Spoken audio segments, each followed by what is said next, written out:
Hello friends, പുതിയൊരു വീഡിയോയിലേക്ക് സ്വാഗതം. നമ്മുടെ ക്യാമറയിലെ മെമ്മറി കാർഡ് കുറച്ച് ദിവസമായി ഞാൻ എൻ്റെ ലാപ്ടോപ്പിൽ കണക്ട് ചെയ്യുമ്പോൾ, അതായത് നമ്മുടെ ഇൻബിൽട്ട് കാർഡ് റീഡറിൽ കണക്ട് ചെയ്യുമ്പോൾ ഈ ഒരു കാർഡ് ഇത് ചില സമയങ്ങളിൽ എടുക്കുന്നുണ്ട്, എന്നാൽ ചില സമയങ്ങളിൽ എടുക്കുന്നില്ല.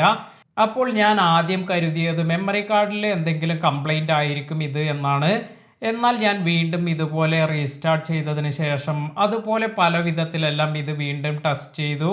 എന്നാൽ ഇപ്പോഴും ഇതേ ഒരു പ്രശ്നം തന്നെയാണ് കാണിക്കുന്നത്.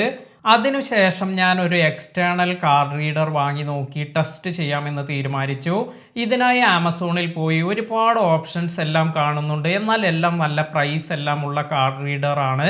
അതിനാൽ തന്നെ ഞാൻ വില കുറഞ്ഞതും എന്നാൽ അത്യാവശ്യം നല്ല റിവ്യൂ എല്ലാം ഉള്ള ഒരു കാർഡ് റീഡർ സെലക്ട് ചെയ്യാമെന്ന് കരുതി. അതിനാൽ തന്നെ ഈ ഒരു കാർഡ് റീഡറാണ് ഞാൻ സെലക്ട് ചെയ്തത്. അപ്പോൾ ഇന്ന് നമ്മൾ ഈ വീഡിയോയിൽ നോക്കുന്നത് ഈ ഒരു കാർഡ് റീഡറിൻ്റെ റിവ്യൂ ആണ്. ഒരു ഭാഗ്യപരീക്ഷണം എന്ന രീതിയിലാണ് ഈ ഒരു കാർഡ് റീഡർ ഞാൻ വാങ്ങാൻ തീരുമാനിച്ചത്. കാരണം ഇത് കാർഡിൻ്റെ പ്രശ്നമാണോ അതോ കാർഡ് റീഡറിൻ്റെ പ്രശ്നമാണോ എന്നൊന്നും എനിക്കറിയില്ലായിരുന്നു. അതിനാൽ തന്നെ വലിയ പ്രൈസ് ഒന്നും ഇല്ലാത്ത എന്നാൽ നല്ല റിവ്യൂ എല്ലാം ഉള്ള ഒരു പ്രൊഡക്റ്റാണ് ഞാൻ വാങ്ങാൻ ഉദ്ദേശിച്ചത്. അപ്പോൾ ആമസോണിൽ നിങ്ങൾക്ക് ഇപ്പോൾ ഈ ഒരു കാർഡ് റീഡർ കാണാം. ഈ ഒരു കാർഡ് റീഡറിൻ്റെ പേര് brand conquer 3-in-1 SD card reader എന്നാണ്. 374 രൂപയെല്ലാമാണ് ഇപ്പോൾ ഈ ഒരു കാർഡ് റീഡറിന് കാണിക്കുന്നത്. നമുക്ക് ഈ പ്രൊഡക്റ്റ് അൺബോക്സ് ചെയ്ത് നോക്കാം. ഇതാണ് നമ്മുടെ പ്രൊഡക്റ്റ്. എന്തെല്ലാം കാര്യങ്ങളാണ് ഈ ഒരു കാർഡ് റീഡറിൽ വന്നിരിക്കുന്നത് എന്ന് നോക്കാം. ഇതിൻ്റെ ബാക്കിലായി ഇതിൻ്റെ പ്രൈസ് 999 എന്നെല്ലാമാണ് കൊടുത്തിരിക്കുന്നത്.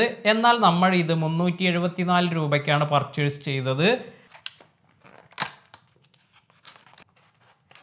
ഇതാണ് നമ്മുടെ പ്രൊഡക്റ്റ്. അപ്പോൾ ഇതിൽ എന്തെല്ലാമാണ് കൊടുത്തിരിക്കുന്നത് എന്ന് നോക്കാം.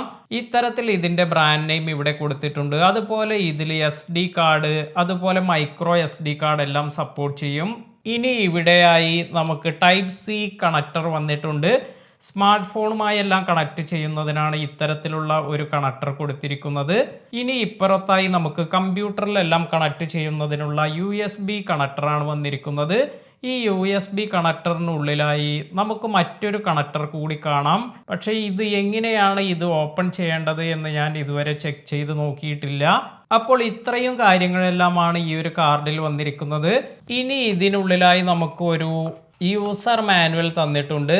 അപ്പോൾ ഈ യൂസർ മാനുവൽ ഇതിൽ എങ്ങനെയാണ് ഇത് മൊബൈൽ ഫോണിൽ കണക്ട് ചെയ്യുന്നത്, അതുപോലെ ടൈപ്പ് C കണക്ടർ എങ്ങനെയാണ് ഉപയോഗിക്കേണ്ടത്, ഇതിനെക്കുറിച്ചെല്ലാം ഇൻഫർമേഷൻ നമുക്കിതിൽ കാണാം.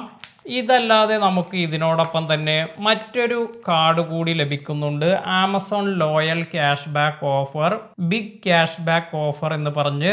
അപ്പോൾ ഇത് വാട്സപ്പിൽ മെസ്സേജ് അയക്കാനാണ് നമ്മളോട് പറയുന്നത്. ഈ ഒരു പ്രൊഡക്റ്റ് യൂസ് ചെയ്ത് ഞാൻ എൻ്റെ ക്യാമറ കാർഡെല്ലാം ഇതിൽ കണക്ട് ചെയ്തപ്പോൾ നേരത്തെ ഉണ്ടായിരുന്ന ആ പ്രശ്നമെല്ലാം പോയി. അതായത് ഈ കാർഡ് റീഡറിൽ ആ കാർഡ് നേരെ എടുക്കുന്നുണ്ട്. അതിനാൽ തന്നെ എൻ്റെ കാർഡിന് കംപ്ലൈൻ്റ് ഒന്നും ഉണ്ടായിരുന്നില്ല. ലാപ്ടോപ്പിൽ വന്നിരിക്കുന്ന പ്രശ്നമായിരുന്നു. അതിനാൽ തന്നെ ഈ ഒരു പ്രൊഡക്റ്റ് പർച്ചേസ് ചെയ്തതിൽ എനിക്ക് നഷ്ടമൊന്നും ഉണ്ടായില്ല.